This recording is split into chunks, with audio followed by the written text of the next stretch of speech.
नमस्कार दोस्तों। कहानियों की श्रृंखला में आज सुनेंगे लोकप्रिय कथाकार डॉक्टर रंजना जायसवाल की कहानी उस तरह की औरतें। तो आइए सुनते हैं कहानी। हर तरफ त्योहार की चहल पहल थी।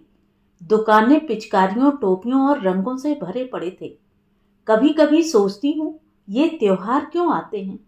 पीठ और कमर की हालत खराब हो जाती है, फिर भी कुछ न कुछ रह ही जाता है। झाड़ू पोंछा तो रोज ही होता था, पर विधिवत सफाई तो बाकी ही रह जाती थी। ऊपर से खाने में जरा भी देरी हो जाती तो हर्ष घर सर पर उठा लेते। तुम औरतों का समझ नहीं आता, रोज कुछ न कुछ लेकर बैठ जाती हो। त्योहार आ रहा है, इसका मतलब क्या है? अरे भाई, लोग तुमसे मिलने आते हैं, कोई तुम्हारे घर से नहीं। किसी को इतनी फुर्सत नहीं है कि तुम्हारा घर देखे। वैसे भी 10 साल हो गए हैं घर को बने, अब क्या देखना दिखाना। मधु चुपचाप हर्ष की बात सुनती रही। क्या कहती? जब से आंख खोली है तब से यही सब तो करते देखा है उसने अपनी माँ और दादी को। ससुराल आई तो सासू माँ भी तो यही करती आई थी। सासू माँ मुंह से कुछ कहती तो नहीं थी, पर अक्सर तिरछी नजर से कह ही देती। हमारा तो मानना है, सजी धजी मेहरिया और लिपी पुती डेहरिया ही शोभा देती है। पर्दे, कुशन, चादर धुलना बदलना, ये सब इतना आसान नहीं था। ऊपर से काम वालियां भी मौके पर ही भाग जाती हैं। मधु काम करते करते खींच जाती थी। ऊपर से बच्चों की फरमाइशें खत्म होने का नाम नहीं लेती। मधु दर्द से कराह उठी। स्पॉन्डिलाइटिस का दर्द इधर ज्यादा तकलीफ दे रहा था। हर्ष गहरी नींद में सो रहे थे। मधु बहुत देर तक दर्द से करवटें बदलती रही। चिंता और डर के मारे उसे नींद नहीं आ रही थी। कल सब सूखा नाश्ता बनाना है। गुजिया, मठरी, नमक पारे, शक्कर पारे, लड्डू, नमकीन। उफ, इस दर्द को भी अभी उठना था। 2 दिन से वह पेन किलर खा रही थी। उसकी आवाज से अगर हर्ष की नींद टूट गई तो? शाम को बच्चों के लिए कपड़े और पिचकारी लेने भी तो जाना था। कल ही सुबह जब वह अपनी अकड़ी हुई गर्दन को घुमा घुमा कर आराम देने की कोशिश कर रही थी तो हर्ष ने झट से पकड़ लिया था। कितनी बार कहा कि गर्दन की एक्सरसाइज किया करो। अभी स्पॉन्डिलाइटिस बढ़ गया तो पिछले साल की तरह डॉक्टर के पास लेकर दौड़ना पड़ेगा। तुम औरतों का समझ नहीं आता। डॉक्टर को पैसे देने के लिए तैयार हो, पर खुद के लिए वक्त नहीं निकाल सकती। गलत तो नहीं कहा था हर्ष ने, वक्त ही तो नहीं था उसके पास। दिन भर बच्चों और पति के पीछे भागते भागते 20 साल निकल गए थे। दिन भर मधु मधु की ही पुकार लगी रहती। मधु का गला प्यास से सूख रहा था। अंधेरे में ही उसने सिरहाने पर रखी बोतल को टटोलने का प्रयत्न किया। बोतल धप से जमीन पर गिर गई। मधु ने घबराकर हर्ष की तरफ देखा। हर्ष करवट बदलकर सो गए। मधु चुपचाप कमरे से बाहर निकल आई। मधु ने चौके की बत्ती जलाई और गिलास में पानी डालकर स्लैब का सहारा लेकर खड़ी हो गई। दर्द अब बर्दाश्त से बाहर हो रहा था। वह याद करने की कोशिश कर रही थी कि कल दोपहर में दवा खाकर पत्ता कहाँ रख दिया था, पर दर्द से दिमाग भी काम नहीं कर रहा था। उसने निराश होकर पानी को गले से उतार दिया। इन दिनों गर्मी बहुत बढ़ गई थी। पानी में भी स्वाद नहीं आ रहा था। मधु ने फ्रिज से ठंडी बोतल निकालने के लिए हाथ बढ़ाया और ठंडा पानी गिलास में मिलाकर फ्रिज को जैसे ही बंद किया, फ्रिज के ऊपर रखा पेन किलर का पत्ता उसके पैरों के पास आकर गिर गया। मधु के चेहरे पर एक मुस्कुराहट आ गई। मधु को न जाने क्यों ऐसा लगा मानो वह दवा का पत्ता भी उससे आंख मिचौली कर रहा था। तुम मुझे ढूंढ रही थी ना, और देखो मैं यहाँ हूं। दर्द दूर करने वाले दोस्त ही तो कहलाते हैं। वह भी तो इन दिनों उसका दोस्त ही बना हुआ था। मधु मुंह अंधेरे ही उठ गई थी। काश त्योहार के समय 24 घंटे की जगह 26 घंटे होते, या फिर रात ही नहीं होती। बचपन में माँ की इस बात को सुनकर वह कितना हंसती थी। आजकल वह भी ऐसा ही सोचने लगी थी। मधु के चेहरे पर न जाने क्यों एक मुस्कुराहट आ गई। उसने जल्दी जल्दी गुजिया का पूरन बनाया और नमक पारे बेलकर रखने लगी। बर्तनों की खटर पटर से माँ जी की नींद खुल गई। इतनी सुबह सुबह क्या कर रही हो मधु? सारी नींद खराब कर दी। एक तो बुढ़ापे में वैसे ही नींद नहीं आती, ऊपर से तुम। मधु माँ जी की बात सुनकर मुस्कुरा दी। जब बच्चे छोटे थे तब माँ जी ही कहती थी कि बच्चों के उठने से पहले काम निपटा लो, वरना उनको कौन संभालेगा, दिन भर रोते रहेंगे। हंसते हुए बच्चों को तो हर आदमी संभाल लेता था, पर रोते हर्ष भी कितनी आसानी से पल्ला झाड़ लेते थे। अरे यार तुम ही संभालो, मेरे बस का ये सब रोग नहीं है। माँ जी वहीं मचिया खींचकर बैठ गईं। ला मधु, मुझे मैदा और घी दे, मैं शक्कर पारे का आटा गूंथ देती हूँ। इन सब चीजों में घी की कंजूसी थोड़ी की जाती है। अरे भाई, साल भर का त्योहार है, मन का खाया नहीं तो किस बात का त्योहार। पूरे त्योहार भर हर्ष कहता फिरेगा, अम्मा वह बात नहीं जो तुम्हारे हाथ में है। अम्मा का चेहरा दर्प से चमक गया। मधु की शादी के 20 साल हो गए थे, पर आज भी माँ और बेटे की नज़र में वह अम्मा के हाथों का स्वाद नहीं ला पाई थी। मधु सर झुकाए मठरी तलती रही। गर्म तेल में डूबी मठरी को छोटे छोटे बुलबुलों ने अपने आगोश में ले लिया था और मठरी छटपटाती अपने अस्तित्व को तलाश रही थी।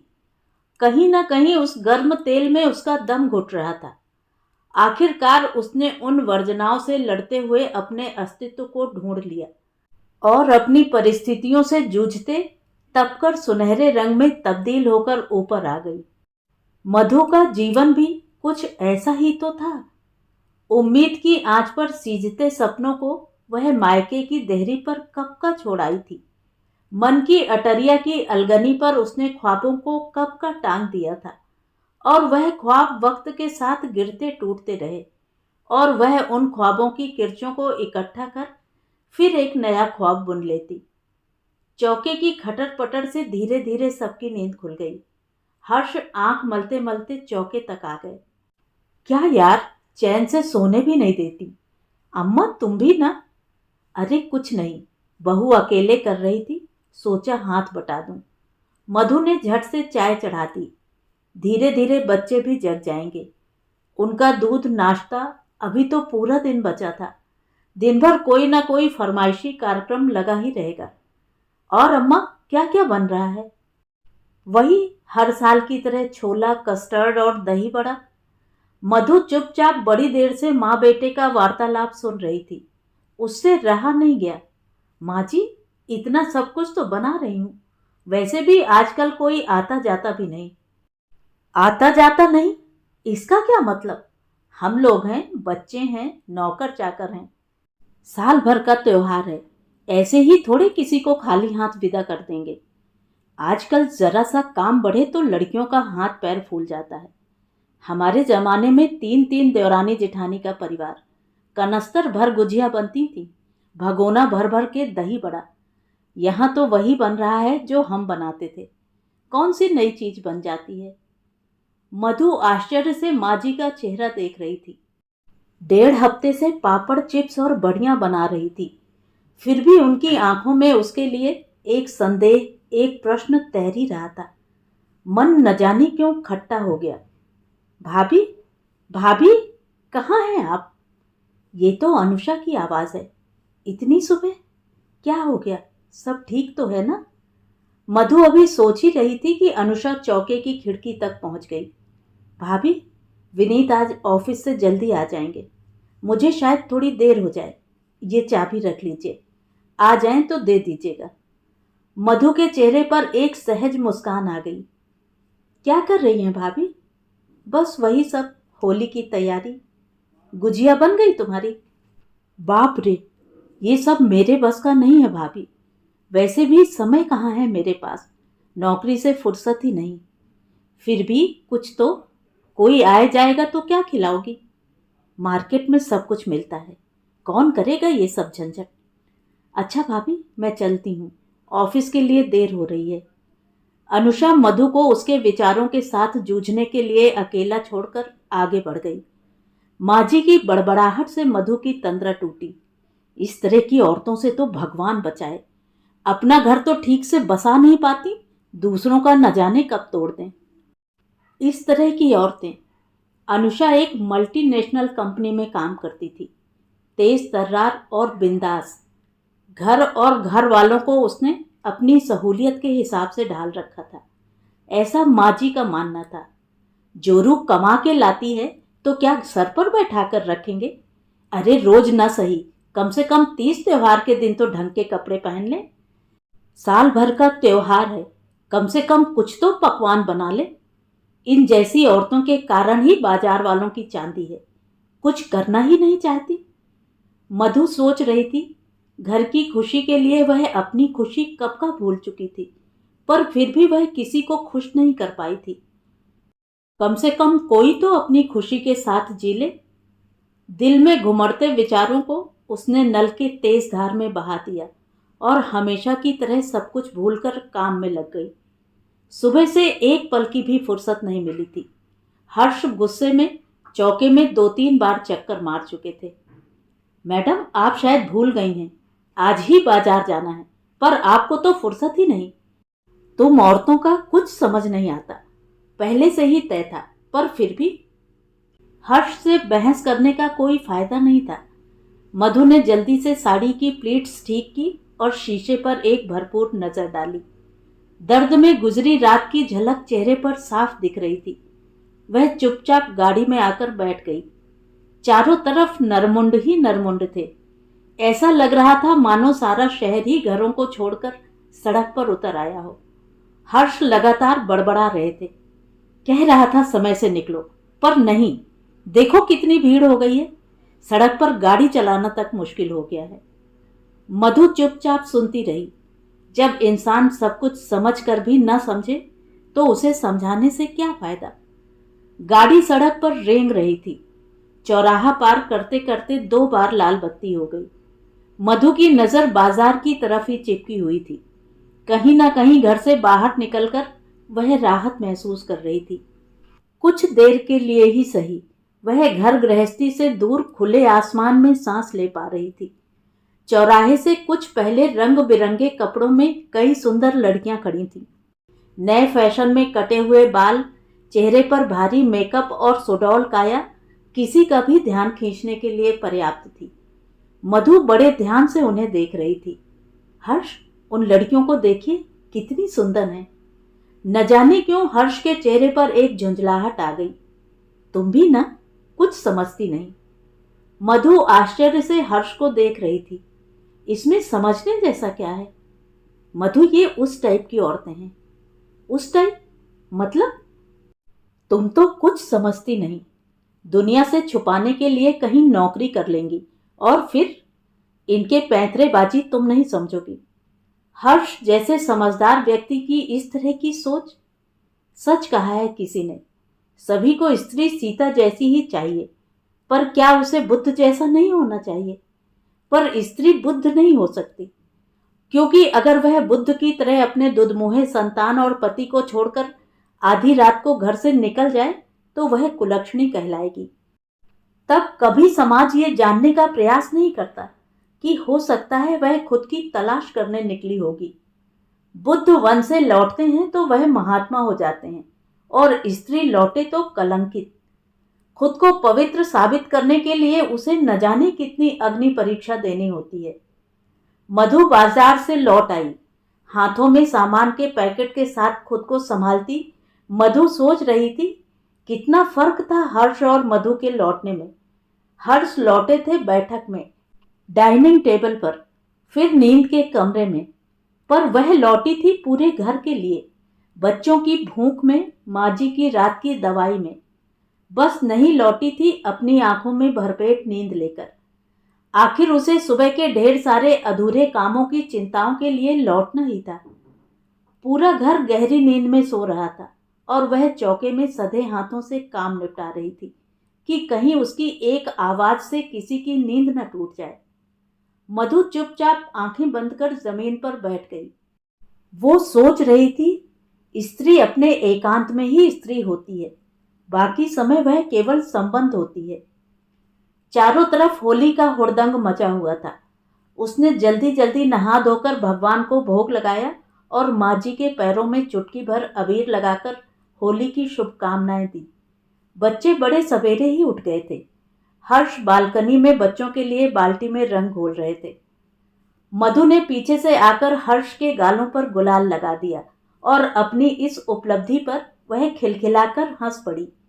बचपन में कितना पसंद था उसे ये त्योहार, पर वक्त और जिम्मेदारी ने उसकी पसंद नापसंद को कहीं पीछे धकेल दिया था।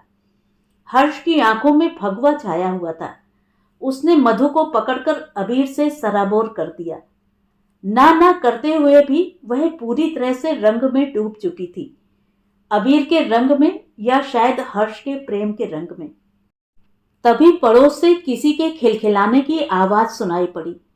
अनुषा की साथी कर्मचारियों की टोली लाल हरे रंग में डूबी अनुषा को रंग लगाने की कोशिश कर रहे थे और अनुषा तितली सी इधर उधर भागने की नाकाम कोशिश कर रही थी। अंत में अनुषा ने उनके आगे आत्मसमर्पण कर दिया और वह साधु सन्यासी की तरह आंख मूंदकर पालथी मारकर बैठ गई। किसी ने बाल्टी भर रंगीन पानी उसके शरीर पर उड़ेल दिया और वह जमीन पर बैठे बैठे ही नाचने लगी। कॉलोनी के सभी लोग अपनी बालकनी से अनुषा और उसकी साथी मित्रों की होली का आनंद ले रहे थे। चुस्त जीन्स और टॉप में तितलियों सी उड़ती फिरती लड़कियां जिंदगी से भरपूर थीं। तभी सामने वाले चौबे जी पान से भरे मुंह को गुलगुलाते हुए अपनी छत से चिल्लाए, और हर्ष बाबू, फगुआ का मजा ले रहे हो? न जाने क्यों मधु को ऐसा लगा मानो उनके कहन और कथन में बहुत अंतर था। उनकी आंखें अनुषा और उसकी सखियों को ही लगातार घूर रही थीं। बगल वाली मिश्रा भाभी अनुषा की टोली की आवाज सुनकर छत पर आ गईं। मधु छत की मुड़ेर से आकर चिपक गई और लाल अबीर मिश्रा भाभी के गालों पर मल दिया। होली की बहुत बहुत शुभकामनाएं भाभी, तुम्हें भी। मिश्रा भाभी उम्र में मधु से थोड़ी बड़ी थी, पर मधु से उनकी अच्छी पटती थी। अनुषा अपनी ही दुनिया में मस्त थी। कौन उसे कब, कहां और किस निगाह से देख रहा है, उसे बिल्कुल भी परवाह नहीं थी। तभी न जाने विनीत कहीं से आ गया और अनुषा ने उसकी शर्ट में मुट्ठी भर गुलाल मल दिया और उसकी पैंट में मग्गे से रंगीन पानी डाल दिया। विनीत हो कर हंस पड़ा। अनुषा विनीत की हालत देखकर ताली पीट पीट कर हंस रही थी, जैसे किसी बच्चे को उसका पसंदीदा खिलौना मिल गया हो। मिश्रा भाभी ने मधु को कोहनी मारते हुए कहा, तुम भी जाओ ना, भैया को ऐसे रंग लगाओ। उनकी आंखों में एक शरारत उभर आई। आप भी ना भाभी, कुछ भी कहती हैं। अरे अपनी पड़ोसन से कुछ तो सीखो। यहां तो काम करते करते हालत खराब हुई जा रही। अभी पूड़ी और पुलाव बनाना बाकी ही है। इन मैडम को देखो, मौज ही मौज है। मिश्रा भाभी की बात सुनकर मधु सोच में पड़ गई। शादी के पहले वह भी तो ऐसे ही होली खेलती थी। सारे जतन करने के बाद भी हफ्तों तक रंग नहीं छूटता था। माँ कितना नाराज होती थी और नन्ही मधु कितनी मासूमियत से कहती, माँ साल भर का त्योहार है, इस उम्र में नहीं खेला तो क्या बुढ़ापे में खेलूंगी? और माँ खिलखिलाकर हंस पड़ती। आज शादी के 20 साल हो गए थे और वह आज भी बचपन की उस होली के लिए तरसती थी।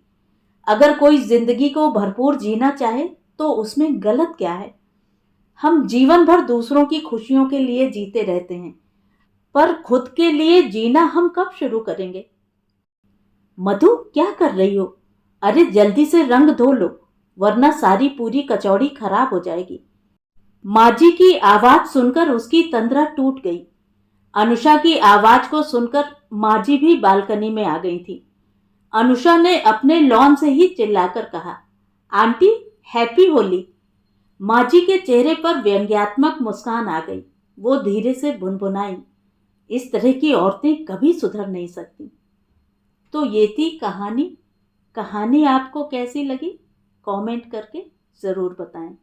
और अगर मेरे द्वारा सुनाई हुई कहानियाँ आपको अच्छी लगती हैं और आप मेरे चैनल पर पहली बार आए हैं तो चैनल को सब्सक्राइब ज़रूर करें, लाइक करें और अपने दोस्तों और परिचितों में शेयर भी करें।